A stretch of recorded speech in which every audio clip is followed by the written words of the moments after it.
안녕. 나는 독후감 쓰는 찍찍이 야옹이야. 내 독후감을 너희들에게 이야기해 줄게. 오늘은 삼체 2권의 네 번째 이야기를 시작해 볼게. 그곳은 천국과 같았어. 설산과 호수, 푸른 숲 위에 빨간 석양빛이 감싸고 있고 천사 같은 아이와 누나같이 보이는 소녀 같은 청순한 미모를 가진 여인. 그리고 그 둘을 바라보는 행복이 가득한 얼굴의 러지가 보였지. 냉혹하고 소란스러운 바깥 세상과는 다른 비현실적인 눈앞의 풍경에 타일러는 할 말을 잊고 바라보고 있는데 러지와 장앤이 친절하게 그를 맞이했어. 어서 오세요. 여긴 손님이 거의 찾아오지 않아요. 그럼 얘기 나누세요. 저는 저녁을 준비할게요. 두 천사를 만난 것만으로도 제겐 잊지 못할 여행이 되겠군요. 저녁을 준비하실 필요는 없습니다. 잠깐 러지 박사와 얘기를 나누고 싶어서 왔습니다. 오래 걸리지 않을 겁니다. 장외는 그에게 저녁 꼭 드시고 가시라고 하고 아이와 집으로 들어갔어. 타일러는 이야기를 시작했지. 나흘 전 나의 파벽자가 나타났어요. 러지는 깜짝 놀라 이렇게 일찍? 나도 그에게 한 첫말이 그거였어요. 타일러는 이야기를 이어나갔어. 타일러는 그날 수집해 놓은 광원자 핵을 쳐다보며 그것을 사용할 수 있는 과학기술이 빨리 발전되기를 바라며 시간을 보내고 있었지. 그러던 어느 날 그에게 손님이 찾아왔어. 엄격한 보안 검사를 뚫고 온 객은 옷차림은 격식을 갖추었다고 나나 비루한 차림새에 삐쩍 마르고 파리한 얼굴에 심신이 피폐해 보이는 타일러가 가장 경멸하는 소인배 같은 인상이었어. 그는 타일러의 얼굴도 쳐다보지 못하고 연신 허리를 굽혀 인사하다가 간신히 용기를 낸 듯한 첫마디를 꺼냈을 때 타일러는 벼락을 맞은 듯 했지. 면벽자 프레드릭 타일러, 내가 당신의 파벽자요. 이렇게 일찍? 원래 더 일찍 올 수도 있었지만 충분한 증거를 수집하느라 늦었습니다. 파벽자는 느릿느릿한 말투에 겸손함과 심지어는 다정함을 지닌 말투로 이야기를 시작했어.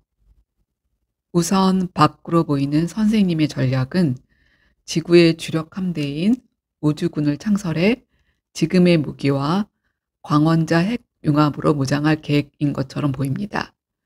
당신과 그 계획을 논하는 건 무의미한 것 같소. 타일러는 혹시나 그가 자신의 진짜 생각을 간파하지 못했을지도 모른다고 생각했지만 파벽자는 말을 이어나갔지. 그건 표면적인 전략이지요. 저는 선생님이 세계 각지를 돌며 각국의 군대와 군비 수준을 시찰하고 인류에게 얼마 남지 않은 희생정신을 찾아내 희생정신으로 똘똘 뭉친 우주군을 창설하는 점에 주목했죠. 과도하게 희생정신에 집착하는 점을요. 그리고 깨달았죠. 사실 선생님 군대의 최종 공격 목표는 삼체 함대가 아닙니다. 그 함대의 공격 목표는 바로 지구 주력 함대죠. 최후의 전쟁이 임박한 어느 날 지구 함대가 출격을 준비하려고 할 때 선생님의 군대가 그들을 광원자 핵으로 공격하면 지구의 주력 함대는 무수히 많은 양자가 되어 우주 속으로 사라질 겁니다. 그것이 선생님이 얻으려는 것입니다.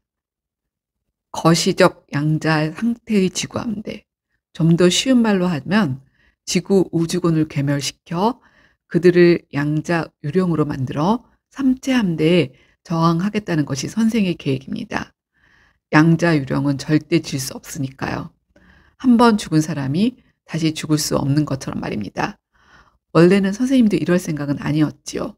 그러나 인류에게 희생 정신이 없다는 것을 절망한 나머지 극단적인 선택을 한 것이겠지요. 솔직히 말하죠.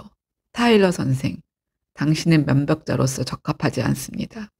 전략은 구태의연하고 트릭과 연막 전술이 부족하죠. 그러나 한 가지 놀라운 점이 있는데 그것은 현대 사회의 윤리를 단호하게 포기했다는 것이죠. 그 점에 대해서는 감탄합니다. 하지만 동시에 선생께 일깨울 드릴 것이 있죠. 선생은 지금 살인을 하려는 것입니다. 제 말은 다 했습니다. 이제 사람을 부르시죠. 그러며 파벽자는 제가 여생을 누릴 수 있게 해주셔서 감사합니다. 오늘의 행복을 잊지 않고 남은 인생을 살겠습니다. 만약 당신의 추측이 사실이면 어쩔 건가요? 파벽자는 고개를 들려 아무것도 안 하겠죠. 주는 어떻든 개의치 않으시니까요. 타일러의 이야기를 듣고 난 러지는 파벽자의 분석을 어떻게 평가하십니까? 하고 물었지. 타일러는 그의 추측이 맞습니다. 그게 바로 나의 전략입니다. 파벽자가 떠난 후 인터넷에 제 전략에 대한 상세한 분석이 장문의 자료로 올라왔고 PDC에서 청문회가 열렸죠. 그들은 그 분석이 사실이라면 반인륜적이며 면벽자에게 법적 제재도 할 수 있다고 했죠. 그러나 면벽 프로젝트의 기본 원칙, 현재 외부로 드러난 모든 증거는 면벽자의 진정한 전략을 감추기 위한 연막 전술 중 하나며 이것을 증명할 수 없다로 저는 결국 법적 제재를 면할 수 있었습니다. 하지만 나는 말했죠. 파벽자가 맞다. 그러나 PDC, 세상 모두가 내가 연막을 피고 있다고 생각하며 미소를 지었죠. 빌어먹을. 타일러 선생, 우린 이 올감에서 영영 빠져나갈 수 없어요. 영영 빠져나갈 수 없다고? 그렇지 않아요, 러지 박사. 내가 그 방법을 알려드리리다. 타일러 선생님, 휴식이 필요한 것 같군요. 이곳에서 며칠 쉬다가 가세요. 맞아요. 내겐 휴식이 필요해요. 우리만이 서로의 고통을 이해할 수 있죠. 오스카를 잠깐 산책하고 오겠소. 네, 그러세요. 저녁이 준비되면 부르러 갈게요. 그가 호숫가로 떠난 후 어떻게 면박자가 면박자의 위치에서 벗어날 수 있을까 하는 생각에 잠겨 있다. 문득 놀라 타일러를 찾으러 호수로 가는데 탕 하는 총소리가 들렸지. 뛰어갔지만 이미 늦은 후였어. 밤늦게 호숫가에서 돌아온 러지에게 정혜는 타일러 선생님은 가셨어? 응, 가셨어. 당신보다 힘들어 보였어. 맞아. 그는 쉬운 길을 택하지 않았으니까. 정혜인이 러지를 바라보며 우리가 이렇게 사는 것이 정말 면벽 프로젝트의 일부인 거지? 당연하지. 하지만 인류 전체가 불행한데 우리만 행복할 수 있을까? 여보, 인류 전체가 불행할 때 행복하게 사는 게 바로 당신의 의무야. 모든 게 끝나는 날, 태양과 우주도 죽는 그날, 어째서 인류만이 멸망하지 않고 살아야만 하는데, 인류는 지금 아무 희망도 없는 전쟁에 집착하고 있어. 삼체 위기에 대응하려면 사고방식을 완전히 바꿔야 해. 모든 고민을 떨쳐버리고 인생을 즐기는 데 써야 해. 인간의 유일한 의무는 삶을 누리는 거야. 지금 그 말이 면박자로서의 말이야? 러지는 자기도 모르게 자신의 진심을 이야기했지만 장은에게는 얼버무리며 그럼 당연하지 라고 대답할 수밖에 없었어. 하인즈와 레이디아스는 자신들 계획의 진전 상황을 UN PDC 제89차 면벽 프로젝트 청문회에서 보고했고 그 계획들을 발전시키려면 과학의 발전이 뒷받침되어야 한다고 발표했지.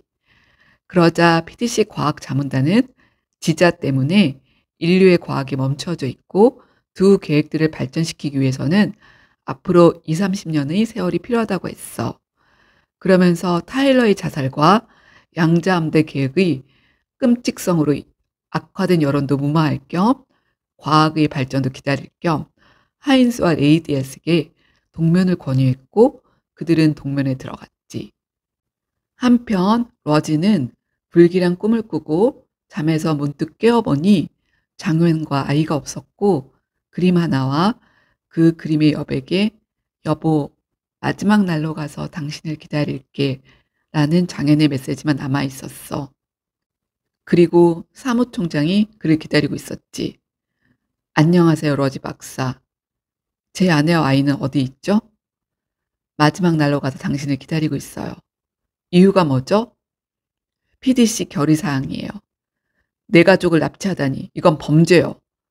우리는 아무도 납치하지 않았어요. 이건 내 계획의 일부라고 말했잖아요. PDC는 면밀한 조사를 거쳐 이것이 계획의 일부가 아니라고 결론 내렸고, 그래서 당신의 임무 수행을 독촉하기 위한 조치를 취한 겁니다. 이건 불법 행위입니다. 그렇습니다. 하지만 러지 박사, 당신이 누리고 있는 이 모든 것이 면벽 프로젝트 덕분이었다는 것을 잊지 말아요. 러지 박사, 두 사람은 잘 있어요. 아무 일 없이 미래에서 당신을 기다리고 있어요. 당신은 냉정한 사람이지만 이제 더 냉정해져야 해요. 그건 인류 전체를 위한 일일 뿐 아니라 두 사람을 위한 일이기도 합니다. 처음부터 당신들의 계획이었죠? 맞아요. 그럼 그녀는 정말 동양화를 전공하고 중앙미술학원을 졸업했습니까? 그래요. 그리고 그녀는 잠깐, 당신이 본 것은 진실한 그녀예요. 당신이 알고 있는 그녀에 관한 모든 것은 사실이에요. 그녀가 5년 동안 계속 자신을 위장했을 거라 의심하지 말아요. 그녀는 천사처럼 순진하고 온화하죠. 당신에 대한 사랑까지도 모두 진심이에요. 그런데도 어떻게 나를 속일 수 있죠? 5년 동안 그녀가 자기 마음을 감췄는지 어떻게 알죠? 그녀는 처음부터 당신을 속이는 것 때문에 우울해하고 있었어요. 계속 우울해했기 때문에 당신이 눈치 못 챈 거죠. 제가 두 사람을 찾아낼 가능성은 없겠죠? 그래요. 이건 PDC 결의 사항이라고요. 그럼 나도 두 사람과 함께 마지막 날로 가겠어요. 원한다면 가능해요. 아무 문제도 없나요? 없어요. 근데 정말 그걸 원해요? 난 보통 사람이에요. 인류 전체를 구하는 책임을 감당할 수 없어요. 그저 각자의 생활을 바랄 뿐이에요. 좋아요. 장윤과 아이도 그 개개인에 속하겠죠. 그들에 대한 책임마저 져버릴 건가요? 당신이 만약 최후의 날에 장윤과 아이와 함께 깨어난다면 그때 인류는 삼체 세계와 최후 전쟁을 치르고 있을 거예요. 면벽자의 신분을 잃은 당신은 그들을 보호할 능력이 없을 테니 그들은 지옥 같은 생활을 하며 세상의 종말을 보게 될 거예요. 그게 당신이 아내와 아이에게 만들어주고 싶은 미래인가요? 다른 생각하지 말고 전쟁의 불길 속에 당신을 쳐다볼 그 둘의 눈빛을 떠올려 봐요. 그들이 보게 될 사람은 어떤 사람이죠? 인류는 고사하고 사랑하는 두 사람마저 구하지 않으려는 그런 사람. 과연 그들의 눈빛을 감당할 수 있겠어요? 러지는 한참을 고개를 숙이다 정말로 내가 이 모든 걸 바꿀 수 있다고 생각하세요? 어째서 해보지도 않으려는 거예요. 모든 면벽자들 가운데 성공 가능성이 가장 큰 사람이 바로 당신일 거예요. 그럼 말씀해 보세요. 어째서 날 선택했죠?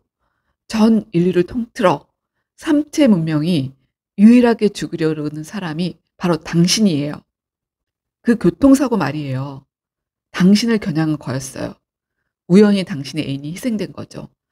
아니에요. 그건 정말 우연한 사고였어요. 러지 박사, 우린 이티오 조직에 침입한 스파이를 통해 삼체 문명이 당신을 계속 죽이려고 한다는 것을 알고 있었어요.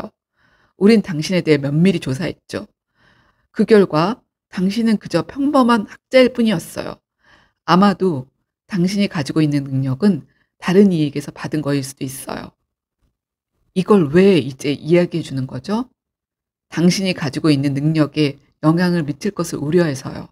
우린 당신을 자연스럽게 내버려 두는 것이 좋다고 판단했죠. 난 우주 사회학을 연구하려고 했어요. 왜냐하면 그때 러지의 의식 속 깊이 어떤 작은 목소리가 들렸어. 넌 면벽자야. 그러며 갑자기 지자의 감시가 느껴지는 것 같았지. 그건 아무 관련도 없을 거예요. 우린 당신이 연구 성과도 별로 내지 못했을 거라 생각해요. 그리고 박사가 인류의 문명에 관심 없다는 것도 알고 있어요. 그래서 이렇게 비열한 방식으로 날 압박하려는 거군요. 박사 같은 사람은 일반적인 상황에서는 중요한 직책을 수행하지 않아요. 하지만 지금은 한 가지 사실이 모든 것을 압도하죠. 삼체 세계가 박사를 두려워하고 있다는 것. 자신의 파벽자가 되어 그 이유를 파헤쳐 보세요. 러지는 문득 자신이 면벽자가 된 순간부터 이미 면벽 프로젝트에 대해 생각하고 있었으며 한 번도 그에 대한 사고가 멈춘 적이 없다는 사실을 깨달았어. 그리고 이 모든 것이 9년 전 예언자의 우연한 만남에서 시작되었음을 알 수 있었지. 그 만남을 누구에게도 이야기하지 않았지만 지자와 지자를 통해 삼체 세계는 알고 있었어. 그때 예언자가 뭐라고 했지? 아마도 시작하지 않았던 우주 사회학 연구는 매우 중요한 것 같아. 아마 이게 삼체 세계가 나를 죽이는 직접적인 원인일 거야. 그러며 그는 예언자가 한 말을 곱씹었어. 우주 사회학을 연구해 보는 게 어떻겠나? 우주 곳곳에 우리가 관측할 수 있는 별만큼이나 많은 거대 문명이 분포하고 있다는 가설을 전제로 한 거지. 첫째, 생존은 문명의 첫 번째 필요 조건이다. 둘째, 문명은 끊임없이 성장하고 확장되지만 우주의 물질 총량은 불변한다. 이것이 우주 사회의 기본 틀이고 또 다른 두 가지 중요한 개념이 더 있는데 의심의 사슬과 기술 폭발이지.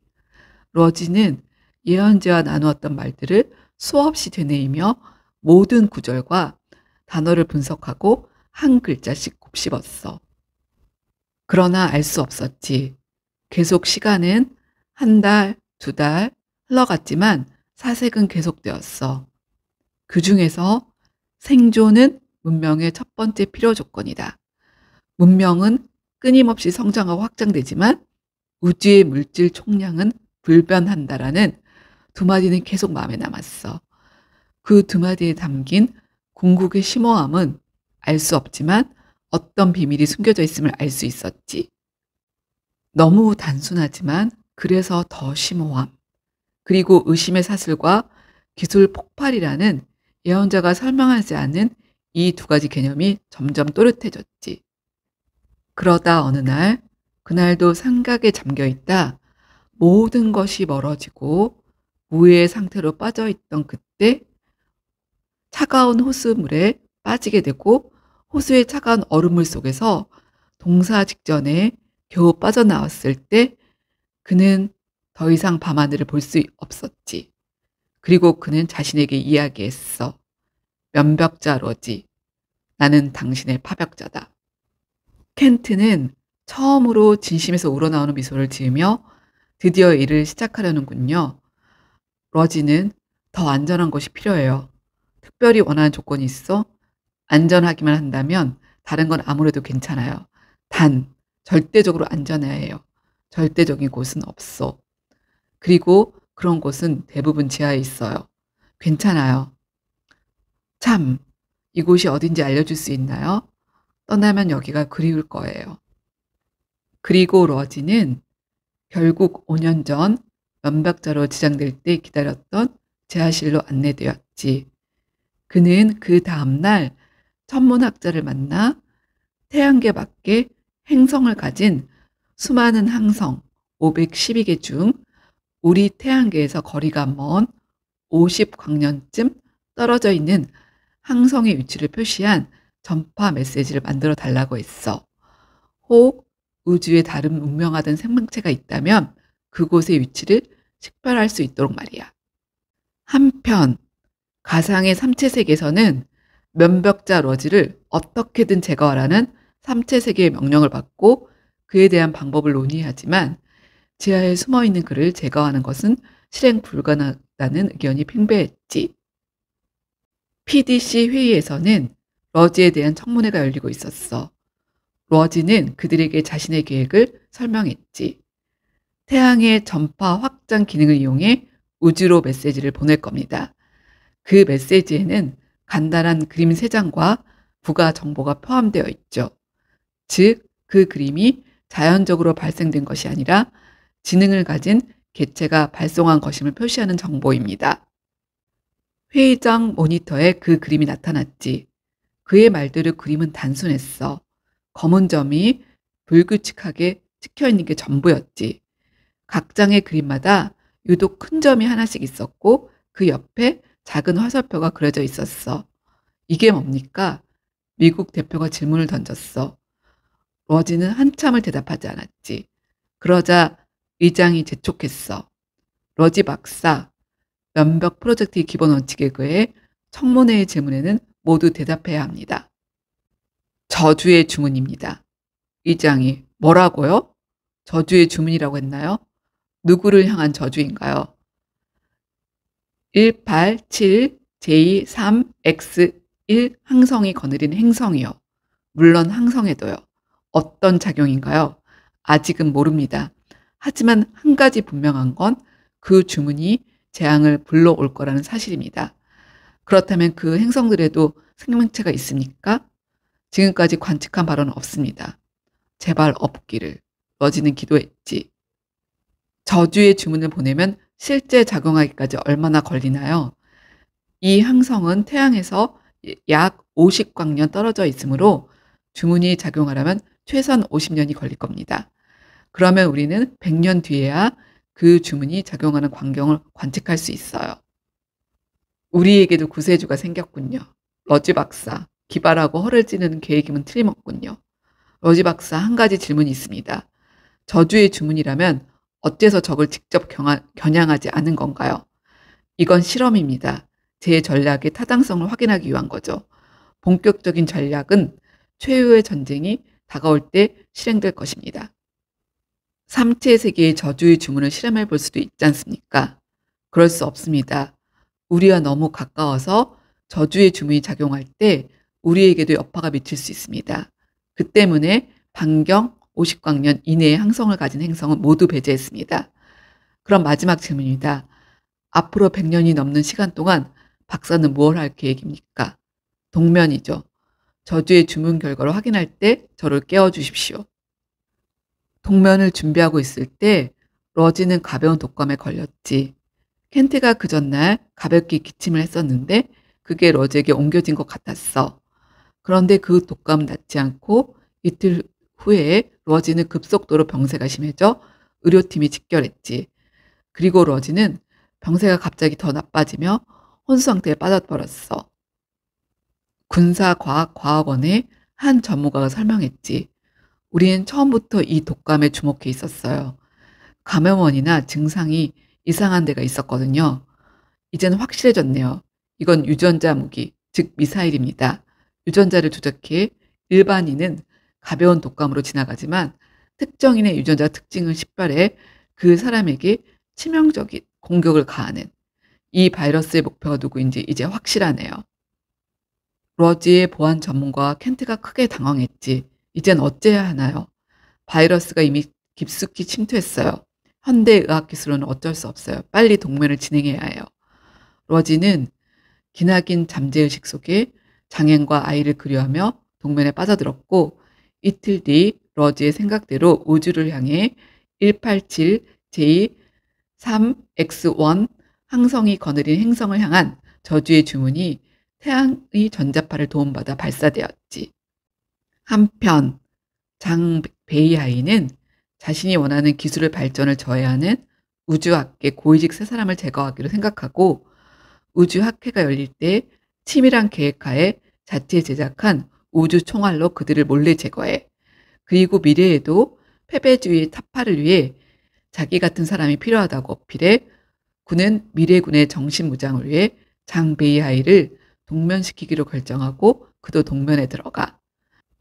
한편 장베이하이 대담하고 잔인한 냉혹한 일처리를 지자를 통해 보고받은 삼체세계 추종자 ETC 멤버들은 충격받고 그들 중 몇 사람도 미래에 가야겠다고 결정해. 여기까지가 삼체 2부 네 번째 이야기야. 이야기가 점점 흥미로워지고 있어. 앞으로 삼체 세계와의 전쟁이 어떻게 전개될지, 또 러지를 비롯한 다른 면벽자들의 운명은 어떨지 궁금해. 단순히 사랑하는 사람들을 위해 자신의 모든 것을 바쳐 저주의 주문을 생각해냈다고 하기엔 러지는 면복자가 된 그 순간부터 단 한순간도 고민하지 않은 적이 없다는 것을 그도 알고 우리도 알게 되었지. 어쩌면 러지는 이런저런 이유로 세상 일에 관심이 없는 것처럼 행동하고 그렇게 밖으로 보였지만 사실은 그의 내부에는 진정한 인류애가 있었고 그것이 장인과 아이를 통해 발현된 게 아닐까 하는 생각을 하게 되었어. 정말 현실, 영화, 소설 속 모든 영웅이나 위인들이 원래부터 위대한 경우는 드문 것 같아. 평범한 사람들이 어떠한 통과 의례를 거쳐 자기 속에 있는 숨겨진 능력이나 희생 정신을 발휘해 자신이 갖고 있는 한계를 뛰어넘는 그 순간, 그 또한 그녀는 본인뿐 아니라 사회 전체를 바꾸고 사람들에게 영향력과 감동을 주는 새로운 인물로 재탄생하는 거지. 우리도 우리 안에 그러한 잠재력의 씨앗을 가지고 있어. 서로를 존중하고 믿어준다면 우리 모두 언제라도 그 씨앗을 틔워 꽃을 피울 수 있는 존재임을 기억하며 오늘도 자기와 주변 사람들을 소중하게 여기면 좋을 것 같아. 추석인데도 너무 더워. 힘내고 조금만 더 참아보자. 화이팅! 곧 만나. 빠빠이.